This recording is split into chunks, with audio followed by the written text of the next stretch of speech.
निश्चित रूप से माननीय प्रधानमंत्री जी ने जो भरोसा जताया एलआईसी के ऊपर, इसके ऊपर एलआईसी खरा उतरेगी।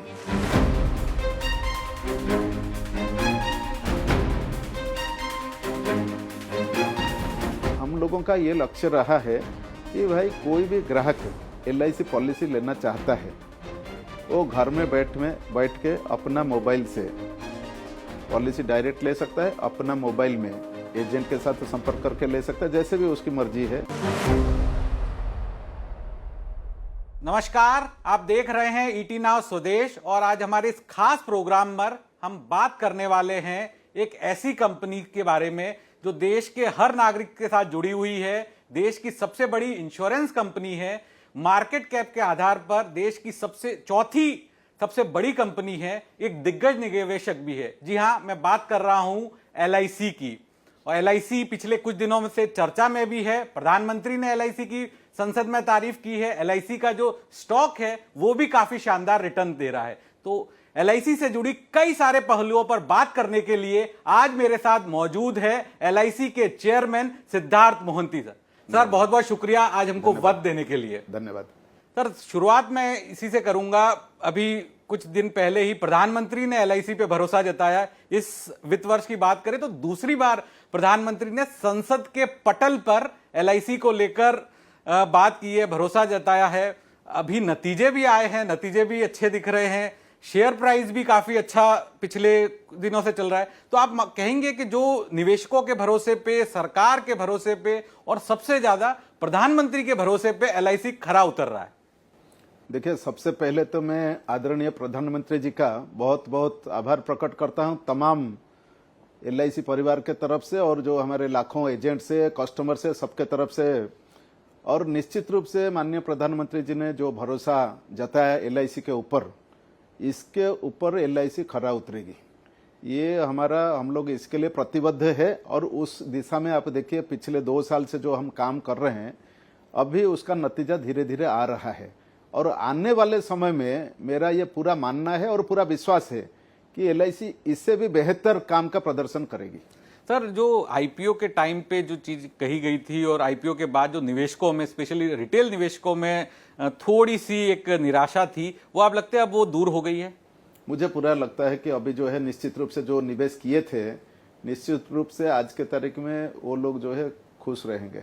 और जो आपका एजेंट फोर्स थी, वो जिस तरह से उनके अंदर भी अब कॉन्फिडेंस दिखता है? इनके लिए बहुत उत्साह हो गया। हाँ। ये जो हमारे शेयर प्राइस के में जो मूवमेंट हुआ है, वृद्धि हुआ है, एजेंट लोग भी बहुत उत्साह के साथ काम कर रहे, मनोबल का वृद्धि हुए है। यस सर, इस बार तीसरी तिमाही के अंदर देखें तो मुनाफा जो आपका है 49% जो बढ़ा है, तो ये मेनली क्या प्रीमियम ग्रोथ की वजह से है या आपने कुछ इन्वेस्टमेंट इनकम की वजह से भी ये मुनाफा पिछले साल के मुकाबले इतना ज्यादा दिख रहा है? ये दोनों जो है, जो ऑपरेशन का इनकम है, इसमें भी वृद्धि हुई है और इन्वेस्टमेंट का जो आपने देखा, जो एक्विजिशन टू फंड, नॉन पार का acquisition from share holder fund जो भी ट्रांसफर किया है, इसका मैं पहले बता देता हूं। जो वृद्धि हुई है, खाली मैं ऑपरेशन का बताऊंगा। ऑपरेशन का जो हमारा रोजी काम जो जिसमें से हमारा चलता है, ये 3,200 करोड़ के तुलना में 5,400 करोड़ कुछ जो है मुनाफा हुआ है, जिसका कि 80% से ज्यादा ऑपरेशन का प्रॉफिट में ग्रोथ हुआ है। प्रॉफिट फ्रॉम ऑपरेशन जो है उसमें 80% से ज्यादा ग्रोथ हुए। ऐसे टोटल आपने जो बताया वो ग्रोथ तो टोटल मिला के है। अच्छा। तो ऐसा मानना गलत होगा कि एलआईसी का जो है खाली इन्वेस्टमेंट इनकम का ग्रोथ एलआईसी दिखा रहा है, ऐसा नहीं है। इन्वेस्टमेंट भी है, ऑपरेशन भी है, सब मिला के ऑपरेशन का ग्रोथ इज मोर देन वो जो ग्रोथ है। Yes sir. और सर, एक चीज जो काफी शेयर मार्केट भी पसंद कर रहा है, जो आपने मार्जिन तीसरी तिमाही में पेश की है 20% के, जो कि आपके टारगेट से पहले है। जब लिस्टिंग हुई थी तो आपने कहा था 2 से 3 साल तक हमारी कोशिश रहेगी 20% तक पहुंचने की, लेकिन 2 साल से पहले आप पहुंच गए हैं। अगर 9 महीने की बात करें तो 16.5% मार्जिन तक पहुंच गए। तो ये क्या अब एक बेंचमार्क माना जाए? इससे आगे जो भविष्य में एलआईसी के मार्जिन हमको दिखेंगे? देखिए, जो जहां तक मार्जिन की बात है, पिछले साल के तुलना में ये जो 9 महीने का आप देखेंगे 14.6% था और अभी 16.6% है, मतलब 200 बेसिस पॉइंट्स हमने वृद्धि किया 9 महीने में। लेकिन खाली क्वार्टर की बात करें, जैसे आपने बताया 20% हमने मार्जिन दिया है। इसका आने वाले समय में मुझे लगता है कि ये रहेगा, ये जो है मेंटेन रहेगा, बल्कि इसके ऊपर वृद्धि के लिए भी हमारा प्रयास रहेगा, ये मार्जिन में वृद्धि हो। इसका कारण मैं बता रहा हूं, क्योंकि हमने पिछले तिमाही में एक प्रोडक्ट लॉन्च किया, जीवन उत्सव। जो प्रोडक्ट जो है ऐसा अनोखा प्रोडक्ट है जिसमें कस्टमर के लिए भी फायदा है, अपना डिस्ट्रीब्यूशन चैनल जो एजेंट के लिए भी फायदा है, और शेयर होल्डर के लिए भी फायदा है। ये प्रोडक्ट ऐसा अनोखा प्रोडक्ट आज के तारीख में मार्केट में ऐसा प्रोडक्ट है ही नहीं। ये प्रोडक्ट जो है सबसे अच्छा कस्टमर के फायदे के साथ साथ मार्जिन भी दे रहा है। और ये जस्ट 1 महीने का परिणाम हमने दिखा, क्योंकि नवंबर 29 को हमने लॉन्च किया था, और ओनली दिसंबर महीने का ये रिजल्ट, तो इसका ये दिख रहा है। और उसके साथ दूसरा भी हमने जीवन धारा 2 जो कि डेफर्ड एन्युटी प्लान है, वो भी हमने लॉन्च किया है। वो भी मार्केट में कॉम्पिटिटिव रिटर्न दे रहा है।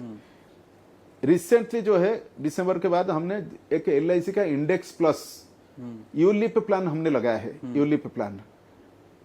तो ये सब अगर आप देखेंगे, जो प्रोडक्ट हम लॉन्च कर रहे हैं मार्केट के चाहिए के हिसाब से, नीड के हिसाब से, ये प्रोडक्ट ये लास्ट क्वार्टर में अच्छा मार्जिन देगा। Yes sir. तो आप सर जो 200 बेसिस पॉइंट 9 महीने में हम देख रहे हैं, और ये जो प्रोडक्ट है आपके तो पिछले 1.5-2 महीने के ही है, तो इनका कितना योगदान माने क्या? लगभग आधा योगदान तो इन्हीं प्रोडक्ट का है। वो तो एग्जैक्ट एक्चुअल वाले बताएंगे, लेकिन ये इनका बड़ा योगदान रहा है जो है। Yes sir. हाँ, और वो सबसे अच्छी बात है कि जो कस्टमर के लिए ये बहुत अट्रैक्शन ले रहे हैं, मार्केट में बहुत रुचि रखते हैं ग्राहक इसको लेने के लिए। और जिस तरह से सर शेयर मार्केट भी नई ऊंचाई दे रहा है, तो आपके लिए भी इन प्रोडक्ट को ऑफर करना इजी हो रहा है, और आप बता पा रहे हैं कि शेयर मार्केट के साथ हमारे एजेंट के लिए आसान रहता है। हाँ, बेचने के लिए आसान रहता है, क्योंकि प्रोडक्ट अच्छा है और मार्केट भी अभी जो है वो अच्छा है, तो हमारे एजेंट के लिए थोड़ा आसान रहता है ग्राहक को बेचने के लिए। सर एक चीज जो आपसे समझना चाहते, जिस तरह से आपका फोकस है वो पार से नॉन पार पर बढ़ रहा है, तो अभी क्या स्थिति है? नॉन पार का शेयर कितना आपने बढ़ाया है पिछले इस तिमाही की भी बात करें और 9 महीने की बात करें तो भी? देखिए, नॉन पार पिछले तिमाही की तुलना में जो है 9.45% था पिछले 9 मंथ जो है, अभी ये आ गया 14.04% पर। ठीक है, तो 14.04% का नॉन पार का एपी का जो शेयर है, तो इसमें वृद्धि आप अगर याद करेंगे, जब हम लिस्टिंग में गए थे पहले साल 7.12 था। अच्छा, एपी का जो नॉन पार का शेयर इन एपीई। हाँ, एपीई। ठीक है, वो बढ़ के अगले साल नेक्स्ट ईयर में 8.89 रहा है। आज के तारीख में ये 14.04 हो गया है, मतलब 7.12 से 14.04, मतलब डबल ऑलरेडी कर दिया। और मेरा कमिटमेंट जो था कि मेरा ऑब्जेक्टिव था कि 15% जो है, 15% हो नॉन पार का शेयर इन एपी, और ये ऑलरेडी हो चुका है। मतलब 14 हो गया, मतलब मार्च तक इट विल भी हो जाएगा, बहुत ज्यादा होगा, उससे ज्यादा। तो अब इसको सर 15 आपने डबल तो कर ही दिया है, और मार्जिन भी बढ़ रहे हैं वो इस वजह से। तो ये 15 को क्या 20 तक लेके जाएंगे, 25 तक लेके जाएंगे? एक्चुअली एग्जैक्ट फिगर बोलना सही नहीं रहेगा, लेकिन जिस हिसाब से काम चल रहा है और ये बिजनेस आ रहा है, मुझे लगता है कि निश्चित रूप से इसे काफी आगे जाएगा, 15 से काफी आगे जाएगा। नहीं, लॉन्ग टर्म की बात करूं सर, मैं एक टाइम फ्रेम नहीं कर रहा हूं, लेकिन एक लॉन्ग टर्म में, तो लॉन्ग टर्म में निश्चित रूप से ज्यादा होगा, बहुत ज्यादा होगा, 25 तक भी जा सकता है, उसे ज्यादा भी कर सकते हैं। Yes sir. हाँ, नॉन पार का शेयर। सर एपी में हमने देखा है कि 7% की ग्रोथ दिखी, तो अब ये चौथी तिमाही आपके लिए सबसे इंपॉर्टेंट होती है। पिछली बार हमने देखा था कि बजट के अंदर एक अनाउंसमेंट आ गया था, तो बेस काफी वो 5 लाख से ज्यादा पॉलिसी हुई थी। तो इस बार आपको क्या लगता है कि Q4 में जो अब 7% है उसको सरपास कर देंगे, और कैसा रहेगा? नहीं, मुझे लगता है कि एपी में हम लोगों का ग्रोथ जो है, अभी जो ग्रोथ रेट आप बता रहे हैं उससे डेफिनेटली बेटर होगा। मैं तो मानूंगा कि कम से कम डबल डिजिट से ज्यादा ग्रोथ हो, क्योंकि जिस हिसाब से हमारा प्रोडक्ट लॉन्चिंग हो गया और मार्केट में चालू हो गया प्रोडक्ट, तो एपी में वृद्धि होगी। दूसरा है कि हमारा जो ग्रुप बिजनेस में भी थोड़ा कमियां थी पिछले 2 तिमाही में, दिसंबर में काफी हद तक मेकअप हुआ है, और ये में पूरा हो जाएगा, और ग्रुप टारगेट भी हो जाएगा। तो ये सबके चलते डेफिनेटली एपी में जो है, एपी का जो हमारा टारगेट है, ग्रोथ रेट है, वो निश्चित रूप से हम पूरा करेंगे। अच्छा, और सर न्यू बिजनेस प्रीमियम में आप Q4 का क्या टारगेट लेके चल रहे हैं? Q4 में हमारा जो टोटल टारगेट है उसमें अभी तक जो हमने किया है वो टारगेट पूरा करने के लिए मुझे पूरा विश्वास है, क्योंकि प्रोडक्ट लाइन में थोड़ी सी कमी थी। प्रोडक्ट आ गया, कॉम्पिटिटिव प्रोडक्ट है, हम लोग प्रीमियम का ग्रोथ रेट पूरा मेंटेन करेंगे। सर अब आपका प्रेजेंटेशन भी देख रहा था, इस तीसरी तिमाही के अंदर जो 4 नए प्रोडक्ट लॉन्च किए सब नॉन पार के ही, तो हम देखेंगे कि आगे जो प्रोडक्ट आएंगे वो नॉन पार ही आने वाले? नहीं, नॉन पार का देखिए, नॉन पार जो है हम लोग मार्केट क्या चाहता है, मार्केट के हिसाब से, कस्टमर के हिसाब से प्रोडक्ट लाते हैं। तो ये प्रोडक्ट अभी दे रहे हैं। हमने हमेशा बोला है डिपार्टमेंट को कि सबसे पहले ग्राहक का ध्यान रखो, कस्टमर फास्ट। कस्टमर रहेगा तो ऑल अदर्स विल फॉलो। तो ग्राहक का पहले ध्यान रख के हम लोग प्रोडक्ट डिजाइन करते हैं, और प्रोडक्ट में ऑटोमेटिकली ग्राहक का अगर हमने ख्याल रखा तो बाद में तो मार्जिन आएगा, शेयर होल्डर के लिए आएगा, डिस्ट्रीब्यूशन के लिए आएगा, कंपनी के लिए, सबके लिए आएगा। तो ये वो हमारा फिलोसफी जो है कि भाई कस्टमर फास्ट। और सर अब मार्जिन बढ़ रहा है, नॉन पार का शेयर बढ़ रहा है, लेकिन सर प्रोटेक्शन और एन्युटी की बात करें, जब हम इंश्योरेंस की बात करते हैं तो मेन प्योर प्रोटेक्शन की बात करते हैं, लेकिन वहां पर LIC थोड़ा लेगार्ड आ रहा है। क्या वजह है सर के प्रोटेक्शन में हम देख रहे हैं कि नेगेटिव ग्रोथ दिख रही है? देखिए, प्रोटेक्शन और एन्युटी की जहां तक बात है, हमने थोड़ा सा प्रोटेक्शन में प्रीमियम रिवाइज हुआ था, क्योंकि बहुत सारा री इंश्योरेंस इशू था। तो ये अभी जो है अभी काफी हद तक उसका सोल्यूशन हो गया है, और हमारा प्रोटेक्शन के ऊपर भी फोकस है। प्रोटेक्शन के ऊपर भी फोकस है। हमने अच्छा एक प्लान भी दिया है, जीवन किरण, जिसमें कि ये पूरा मुफ्त टोटल प्रीमियम आपको वापस हो जाता है। तो वो प्लान, उसके ऊपर फोकस है। वो मुझे लगता है आने वाले टाइम में भी ये आएगा। जहां तक एन्युटी की बात है, एन्युटी में कमी जो है अभी धीरे धीरे वो मेकअप हो रहा है। जो कमी थी एन्युटी में, हमने रेट भी रिवाइज कर दिया। एन्युटी रेट जो है अभी मार्केट में मोस्ट कॉम्पिटिटिव रेट हम लोग दे रहे हैं। तो एन्युटी भी अभी जो है मार्केट में बहुत रुचि लोग दिखा रहे हैं। अच्छा सर, तो लगता है कि और प्रोडक्ट भी हमको दिख सकते हैं एन्युटी? और अभी जो है मैं अभी बहुत जल्द हम लोग एक बच्चों के लिए एक प्लान लाएंगे, चाइल्ड प्लान, जो कि उसके ऊपर काम है, फाइनल स्टेज में है। हम लोग चाइल्ड प्लान लाएंगे अभी। Yes sir. जब आपने कहा कि सर रिवाइज रेट जो हुई प्रोटेक्शन के अंदर टर्म इंश्योरेंस का, उसका इम्पैक्ट दिख रहा है, लेकिन अगर इंडस्ट्री की बात करें हम तो कोविड के बाद सब कंपनियों ने रेटें बढ़ाई थी, फिर अब कंपनियों ने अभी रेटें कम भी कर ली। जो टॉप प्राइवेट प्लेयर्स है उनके द्वारा टर्म इंश्योरेंस की रेट्स कम भी करी है। तो क्या आप भी उसकी तरफ देख सकते हैं, क्योंकि आपको भी अब वहां पे फोकस करना है, अपना मार्केट बढ़ाना है? तो नहीं, हम लोग समय समय पर मार्केट के हिसाब से रेट रिवीजन और रेट अपवर्ड या डाउनवर्ड वो होता रहता है। हमारा टीम जो है वो लोग देख के उस हिसाब से करते हैं, लेकिन उसमें एक्चुअल कैलकुलेशन बहुत सारा फैक्टर रहता है, उस हिसाब से होता है। नहीं सर, री इंश्योरेंस का क्या प्रेशर आ रहा है? री इंश्योरेंस का अभी काफी हद तक सोल्यूशन हुआ है, क्योंकि पहले री इंश्योरेंस का थोड़ा सा इशू था।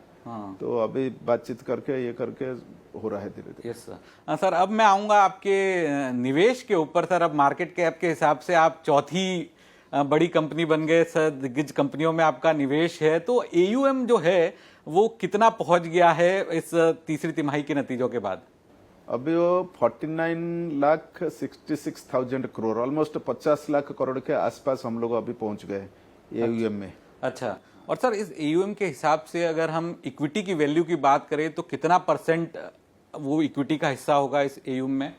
इक्विटी का जो बुक वैल्यू जो है, बुक वैल्यू इज लगभग 7 लाख कुछ करोड़ होगा।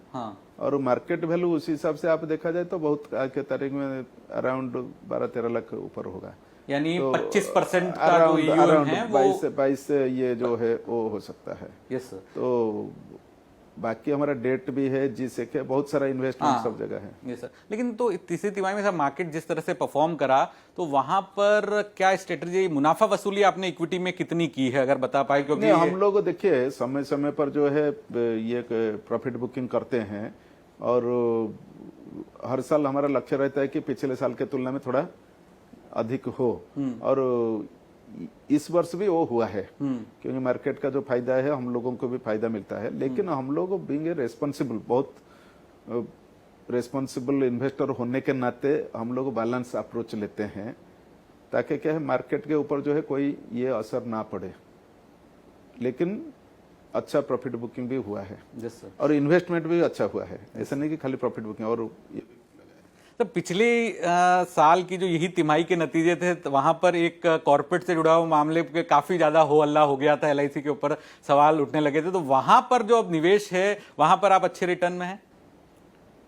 नहीं, अभी देखिए हम लोग जो ये उसमें बोलना ठीक नहीं होगा। मैं वो टाइम भी बोला था कि हमारा प्रॉफिट में था। हाँ, मार्केट के नहीं, हल्ला बहुत मचा था। हल्ला के बावजूद तो हमारा कभी रिटर्न इन्वेस्टमेंट से कम नहीं गया था। हाँ, और आज के तारीख में आप खुद अंदाजा लगाए कितना प्रॉफिट एलआईसी ने किया होगा उसमें। हाँ, तो आज के तारीख में बहुत आगे है एलआईसी का, कोई भी शंका की कोई भी बात नहीं है।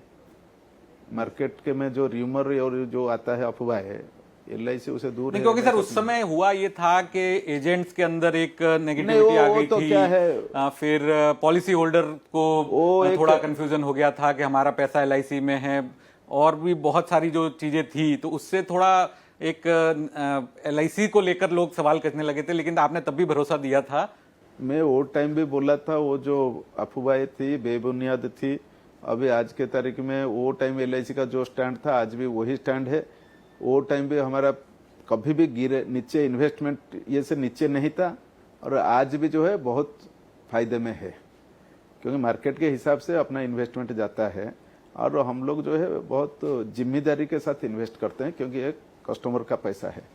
तो मैं पूरा आश्वस्त करना चाहूंगा कोई भी हमारे कस्टमर या इन्वेस्टर को, एलआईसी बहुत जिम्मेदारी के साथ काम करती है। और सर अभी तो आपने रिटर्न भी निवेशकों को दे दिए हैं, तो एक कॉन्फिडेंस वह आ गया। अभी सर एक जो डेवलपमेंट हुआ है कि आपने एचडीएफसी बैंक के अंदर हिस्सा खरीदने को मंजूरी मांगी थी, रिजर्व बैंक ने मंजूरी दे दी है, तो उसके पीछे क्या स्ट्रेटजी है एलआईसी की, बता पाएं आप? तो देखिए, खाली वो बैंक नहीं, हमने और 2 बैंक का भी परमिशन लिया था आरबीआई से, क्योंकि हम लोग को चाहते हैं कि जो बैंक से है हम वो बैंक में एलआईसी का भी स्टेक बढ़े।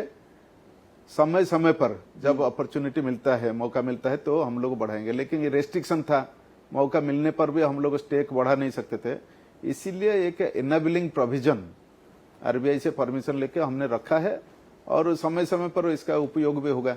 अच्छा, 3 बैंक के लिए आरबीआई से आपने मंजूरी ले ली कि आप जब चाहे उसमें अपना स्टेक बढ़ा सकते हैं। इसे एक सर हमेशा चर्चा ये आती है जब बात करते हैं कि जो बाकी इंश्योरेंस कंपनियां, एसबीआई लाइफ ले लीजिए, एचडीएफसी लाइफ ले लीजिए, आईसीआईसी प्रू ले लीजिए, उन सबका पास एक बैंक है और एलआईसी के पास एक बैंक है, लेकिन वो कब तक रहेगा नहीं रहेगा पता नहीं। लेकिन क्या एलआईसी को भी लगता है कि उनका भी एक बैंक हो या फिर एक डेडिकेटेड बैंक हो, जिससे आपकी जो ओवरऑल इतने ऑपरेशन है वो थोड़े और ज्यादा सुलभ हो सके? नहीं, देखिए, अभी जो बहुत सारे बैंक वो इंश्योरेंस कंपनी के जो है उनके पास इंश्योरेंस कंपनी है।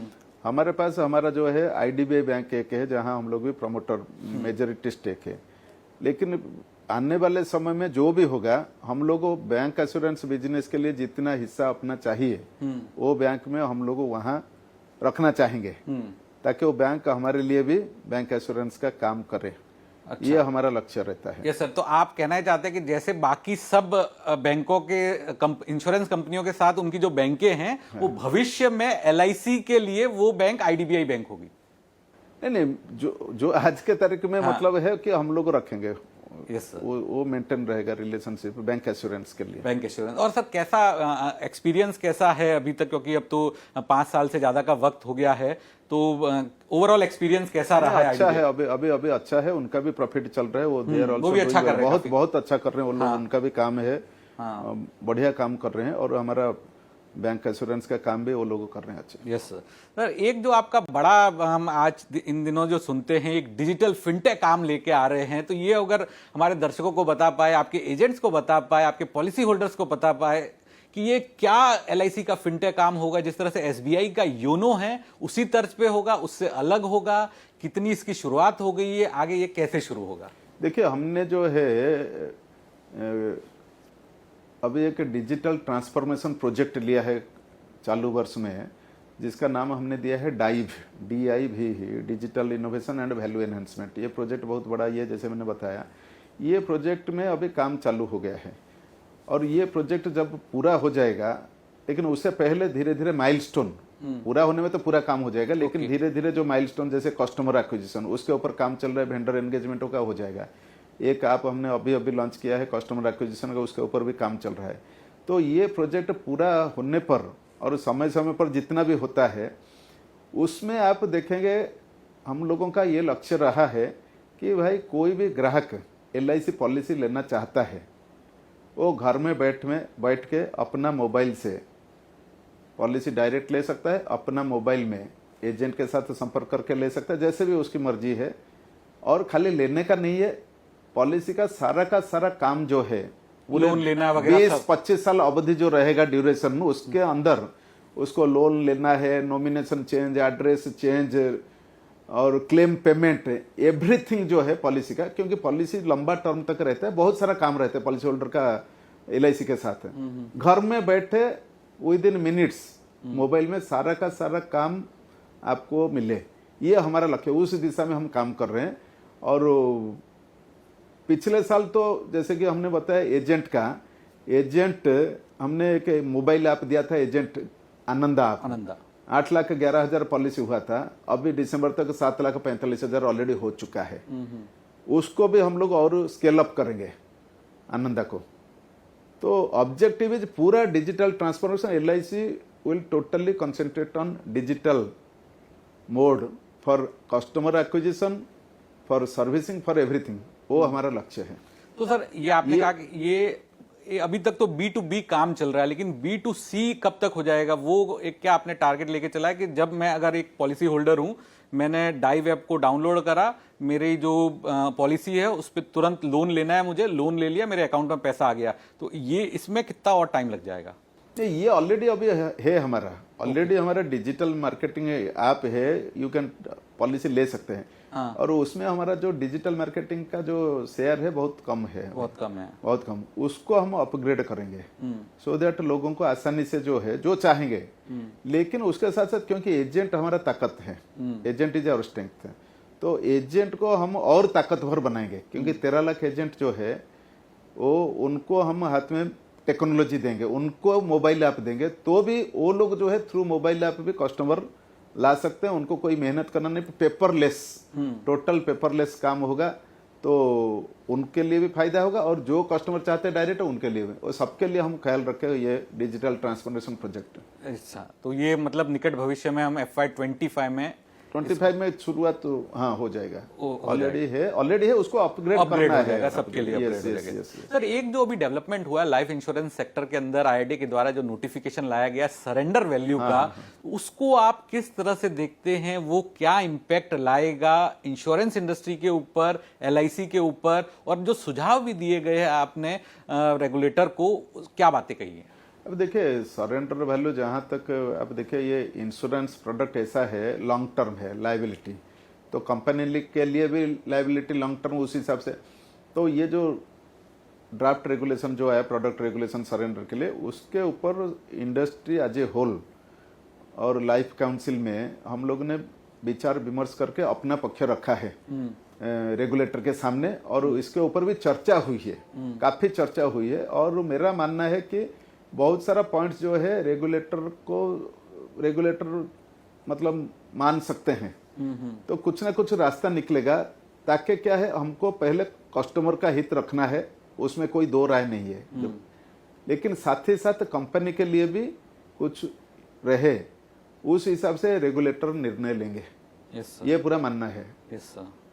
सर अभी एक पार्लियामेंट पैनल ने कुछ सुझाव दिए हैं इंश्योरेंस में सुधार के लिए, उसमें एक कंपोजिट लाइसेंस की बात कही गई है, इसके अलावा टर्म इंश्योरेंस पे GST कम करने की बात की गई। तो बीइंग अ बिगेस्ट इंश्योरर, आपको क्या लगता है कि अगर टर्म इंश्योरेंस जैसे प्रोडक्ट पर GST कम करना बहुत जरूरी है, किया जाना चाहिए, इससे कितना फायदा होगा? देखिए जब हम इंश्योरेंस पेनिट्रेशन की बात करते हैं और इंश्योरेंस फॉर ऑल बाय 2047, तो डेफिनेटली मुझे लगता है कि टर्म इंश्योरेंस में GST को रैशनलाइज करने की बात निश्चित रूप से होना चाहिए। मैं तो चाहूंगा कि सरकार इसके ऊपर निर्णय ले कि GST का रैशनलाइज हो टर्म इंश्योरेंस के ऊपर, सो दैट इंश्योरेंस पेनिट्रेशन और ज्यादा होगा और ज्यादा से ज्यादा लोगों को भी बीमा का सुरक्षा मिल सकता है। और कंपोजिट लाइसेंस पर अभी आपका क्या विचार है, किस तरह से आप देख रहे हैं? क्योंकि अब तो पार्लियामेंट पैनल बोल दिया, DFS ने पहले ही उसका ड्राफ्ट जारी कर दिया है, तो हम देखेंगे निकट भविष्य में वो भी एक रियलिटी होगी। तो टू बिगिन विथ LIC कहाँ से शुरुआत करेगा? देखिए, कंपोजिट लाइसेंस आने के बाद जो है हम लोग अपना निर्णय लेंगे, क्योंकि वो उसमें अलग अलग सॉल्वेंसी, अलग बिजनेस, वो क्योंकि अलग लाइन ऑफ बिजनेस, हम लोग अभी लाइफ इंश्योरेंस में है। कंपोजिट आने के बाद हम लोग अपना बोर्ड निर्णय लेगा, हम उसमें जा सकते हैं, अगर जाएंगे किस में जाएंगे, कौन सा एरिया, हेल्थ में जाएंगे, हेल्थ में जाने के लिए क्या है, बहुत सारा अभी हमारे बीच अभी विचार विमर्श चालू है।